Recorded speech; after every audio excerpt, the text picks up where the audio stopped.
ममता बनर्जी बोल रही है कि ओवैसी बीजेपी से पैसा लेकर साजिश रच रहा है बंगाल में। ममता बनर्जी बोल रही तो साबित कर दें कि पैसा लेके लड़ रहे हैं।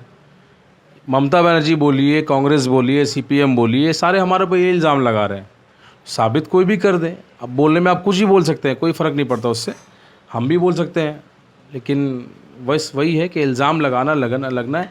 हम इलेक्शन लड़ रहे हैं मैडम, तो इल्ज़ाम तो लगेंगे, लेकिन साबित कोई नहीं कर सकता कि हमारे पर बीजेपी से पैसे लिए। आखिर ऐसा कौन सा डर है कि उनका हर एक मीटिंग कैंसिल हो रही है? डर तो है मैम, डर तो होना ही है, क्योंकि डर का ये आलम है कि असद साहब जब बंगाल कदम रखते हैं ना, तो मीडिया उनके पीछे आ जाती है।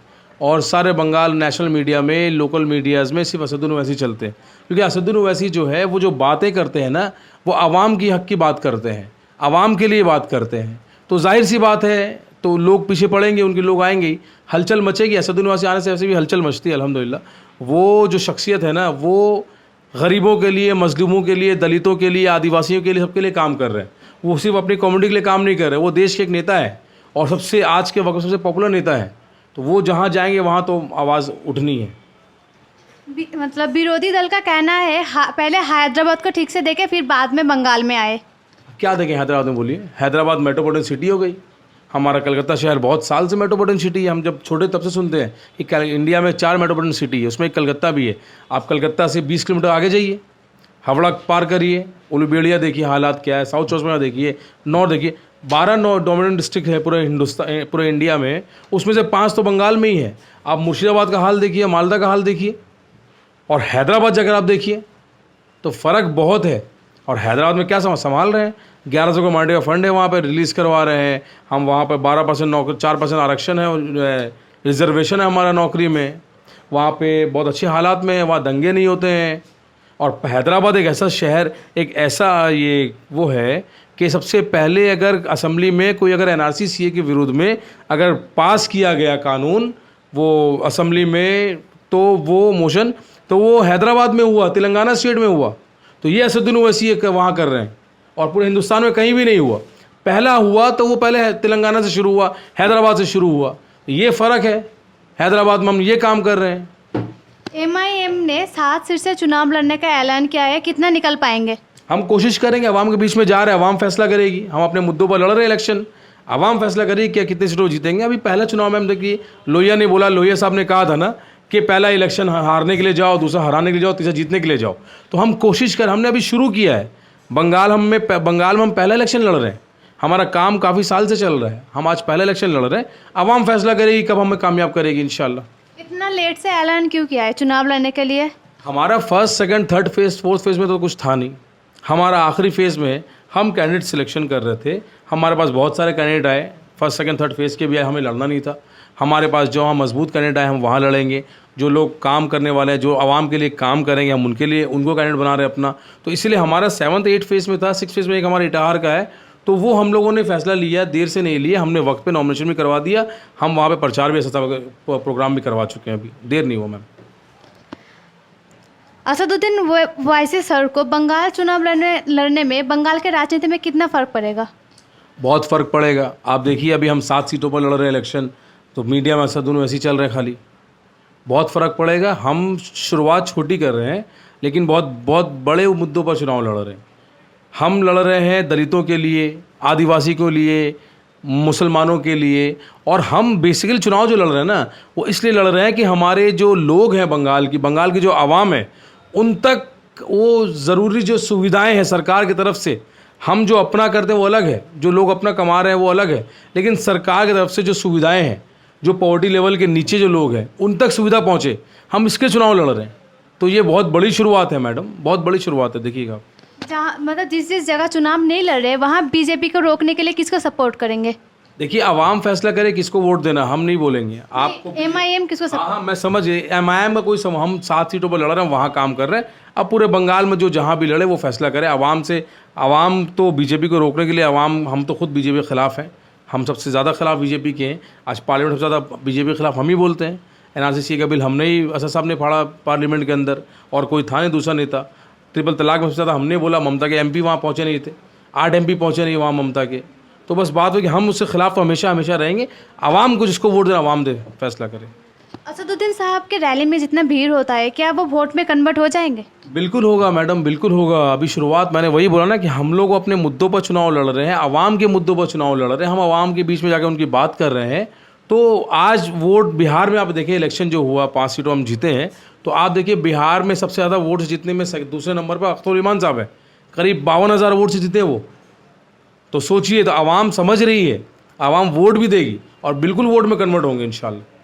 असदुद्दीन साहब को आप लोग शेर क्यों बोलते हैं? क्या रीज़न है इसके पीछे? देखिए, आवाम की मोहब्बत है ये लोग किसी को अगर शेर बोलते हैं या कोई अगर ख़ताब करते हैं किसी चीज़ से, इसलिए शेर बोलते हैं कि वो जब पार्लियामेंट में जब जाते हैं और जिस तरह वो बेबाकी से अपनी बात रखते हैं, हिंदुस्तान में एक भी ऐसा लीडर नहीं है पार्लियामेंट के अंदर, और ना सिर्फ पार्लियामेंट में, आप असम्बली के अंदर देखिए, हर स्टेट के असम्बली में कोई ऐसा लीडर नहीं है जो इस तरीके से बात करता है और स्टैटिक्स पे बात करता है, पूरा स्टेटमेंट प्रूफ के साथ बात करते हैं। उनकी बात में एक भी चीज़ ऐसी नहीं होती कि वो मतलब अपने पॉइंट से, मुद्दे से हटे हो या गलत बात बोल दें। जैसे उन्होंने अभी कल एक बात कही कि बंगाल में ममता बनर्जी ने कहा था कि हैदराबाद का क्यों आ रहा है यहाँ पर, तो आपके अहमद सदारी नाम शायद उन जरदारी, वो आपके नेताजी सुभाष चंद्र बोस के साथ थे, वो हैदराबाद के थे, जय हिंद का नारा भी उन्होंने लगाया था।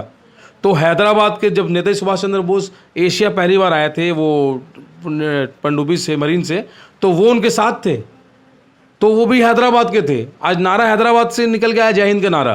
तो नेताजी सुभाष चंद्र बोस को कुछ फ़र्क नहीं था, लेकिन ममता में जो फ़र्क पड़ता है हैदराबाद से, हैदराबाद हिंदुस्तान का हिस्सा है। तो बस यही है और कुछ नहीं। जैसे कि असदुद्दीन साहब को शेर बोला जाता है, वैसे भी ममता बनर्जी खुद को शेर नहीं बोलती है। आसिफ साहब ने कहा कि आप शेरनी हैं और लोग मुझे शेर बोलते, तो आओ शेर और शेरनी की लड़ाई हो जाए। बंगाल में लड़ाई होगी, जमहूरी अंदाज लड़ाई, मतलब ये नहीं हम जमहूरी अंदाज में लड़ाई करेंगे, हम लोगों के सामने आकर उनकी अपनी बात करेंगे, आवाम की बात करेंगे, लड़ेंगे इंशाल्लाह। बंगाल में और भी है, जैसे कि टीएमसी है, और भी पार्टीज है, टीएमसी है, बीजेपी है, वाम कांग्रेस, आईएसएफ का जोट है, फिर भी आप लोगों ने एमआईएम को ही चूज़ क्यों किया? देखिए, एमआईएम पार्टी को इसलिए चूज़ किया है ना कि हमने वाम फ्रंट को 34 साल देकर बंगाल में देखा, कांग्रेस 28 साल हुकूमत की बंगाल में और बाकी हिंदुस्तान में करीब 60 साल। उसके बाद टीएमसी कांग्रेस ने तृणमूल ने 10 साल हुकूमत की। आप मुझे बताइए, ये जितनी पार्टी, वाम वाले बोलते हैं कि हम जब हमारी सरकार ख़त्म हुई, हम जब बंगाल असेंबली में गए, टीएमसी की हुकूमत बनी, तो हमने माफ़ी मांगी माइनॉरिटीज़ से, हमने माइनॉरिटी से माफ़ी मांगी। आपने 34 साल बर्बाद कर दिया नौजवानों का, ना सरकारी नौकरी दिया, ना आपने सही सिस्टम किया एजुकेशन का, और फिर आप बोलते हैं माफ़ी मांग ली। तो वो माफ़ी तो कबूल नहीं है। दूसरी बात, टीएमसी हुकूमत ने अभी तक मुसलमानों के लिए क्या किया, माइनॉरिटीज़ के लिए क्या किया, दलितों के लिए क्या किया? आप बताइए, आप पूरा सर्वे करिए, पूरा पढ़िए, आप बताइए कि आप एक काम नहीं ढूंढ पाएंगे जो ममता ने मुसलमानों के लिए किया हो, माइनॉरिटीज़ के लिए किया हो। एक भी काम नहीं ढूंढ पाएंगे मैडम। कांग्रेस को हम साथ दे नहीं सकते, कांग्रेस का हाल आप देख रहे हैं, जितने दंगे हुए उस कांग्रेस के राज, 55 से ज़्यादा दंगे हुए हिंदुस्तान में, छोटे बड़े कांग्रेस के राज में हुए। बाबरी मस्जिद जब शहीद की गई तो उसमें कांग्रेस ने कोई एक्शन नहीं लिया, कुछ भी नहीं हुआ। तो कांग्रेस के राज में सब कुछ हुआ। तो इसीलिए हम लोगों ने एमआईएम को चुना है कि ये एक आदमी है जो इंसाफ के लिए लड़ाई लड़ रहा है और संविधान को बचाने की लड़ाई लड़ रहा है, इसलिए असदुद्दीन साथ हम हैं। आपने माइनॉरिटीज़ के बारे में कहा, ममता बनर्जी हाल ही में एक पब्लिक मीटिंग में माइनॉरिटीज़ को एक साथ मिल के वोट देने के लिए कहा है, किसी एक पार्टी को। हाँ, तो हम लोग तो वोट ही देते हैं। हमारे मुकद्दर में जो है ना, माइनॉरिटीज़ के मुकद्दर में खाली वोट देना है, वोट लेना नहीं है। हम उनको वोट दें, इनको 10 साल हुकूमत में लाए, 212 सीट पर ममता बनर्जी 2016 में कामयाब हुई थी। उस दिन मुझे याद है टीवी में चल रहा था कि आज के जो हिंदुस्तान में जो सबसे एक बड़ा चेहरा है वो है ममता बनर्जी। ये टीवी न्यूज़ में दिखाया था। 212 सीट हमने दिया। उसके बाद फिर जब ममता बनर्जी लोकसभा इलेक्शन लड़ती हैं, 22 सीटों पे जीतती हैं, 18 सीट बीजेपी जीत जाती हैं। ममता बनर्जी आकर बोलती है कि आमा के हमारा मुसलमान भाई जीतिए छे। तो वो मुसलमान भाई जीतिए छे, उस मुसलमान में क्या आपने किया क्या? बात समझिए। तो यही है, यही इनका यही मकसद है, खाली वोट मांगना है कि हमें वोट देते रहो और हम कुछ नहीं करें तुम्हारे लिए। जैसे कि असदुद्दीन साहब ने बोला है कि बंगाल में खेला तो होगा लेकिन डेवलपमेंट का, वैसे नारा भी बीजेपी का भी है। फिर बीजेपी को क्यों वोट ना दे, एमआईएम को ही क्यों वोट दे? देखिए, बीजेपी को वोट देने का मतलब ये है ना कि अभी आप देख रहे पूरे हिंदुस्तान में नारा किसी का कुछ भी, इंसाफ का नारा है हमारा, न्याय का नारा है, सोमुख अधिकार सोमुख न्याय, हमारा ये नारा है, ठीक है। अब हर पार्टी बोलती है कि हम इंसाफ के लिए काम करेंगे। ठीक है, बीजेपी आज से नहीं, बीजेपी बहुत दिन से बोल रही है, बीजेपी सत्ता में भी है 6 साढ़े 6 साल हो गए बीजेपी हुकूमत में। आप देख लीजिए बीजेपी ने कहाँ क्या काम किया और हम लोगों ने कहाँ क्या काम किया। हम जिसके लिए हम जो काम कर रहे हैं देश में, हम आपको यहाँ बैठकर चैलेंज कर रहे हैं कि एक पॉलिटिकल पार्टी मुझे बताइए जिसने हमारी तरह काम किया हो। हम 7 सीट पर एमएलए तेलंगाना में हैं, हम वहाँ पे काम भी कर रहे हैं और दूसरी जगह पे काम कर रहे हैं। हम जहाँ हमारा बेस है वहाँ पे जिस तरह से हम काम कर रहे हैं, मुझे एक चीज़, एक पार्टी बताइए जो रूलिंग पार्टी है, जो चाहे बिहार हो, चाहे महाराष्ट्र हो, चाहे बंगाल हो, चाहे यूपी हो, चाहे छत्तीसगढ़ हो, झारखंड हो, कुछ भी हो, हमारे तरह किसने काम किया बताइए। लॉकडाउन में हमने जो किया कोई पॉलिटिकल पार्टी ने नहीं किया, आप उठाकर देख लीजिए। लेकिन वो ये नहीं चलाएंगे मीडिया वाले, जो जितने मीडिया जो बोलते हैं ना गोदी मीडिया वाले बीजेपी के लिए, ममता के भी गोदी मीडिया है यहाँ पर। अखबार मशरिक आप देखिए, मैं नाम नहीं चाह रहा हूँ उनका, लेकिन आप देखिए उसमें असद साहब के लिए कितना खराब स्टेटमेंट डालते हैं वो लोग, कि हमें नज़र में हम सब याद रखते हैं, हम भूलते नहीं हैं। अखबार मशरिक हो, सहारा हो, कोई भी चैनल हो, कोई भी न्यूज़, कोई पेपर हो, कॉलम पत्रिका हो, हम याद रखते हैं, याद रखें। हम सबको बोल रहे हैं, हम भूलने वाले लोग नहीं हैं। हम जवाब भी अच्छी तरीके से देंगे इंशाल्लाह। बीजेपी का कहना है 34 साल दिया वाम को, 10 साल टीएमसी को, 5 साल राम को देना चाहिए। इसके बारे में आप क्या कहेंगे? 5 साल राम को? राम भगवान आगे रूल थोड़ी करेंगे। बीजेपी का नारा है ये, वो फैसला करे। माइनॉरिटी वोट तो बीजेपी में जाने वाले नहीं है, ये साफ खुली, ये ममता के पास ही जाएंगे।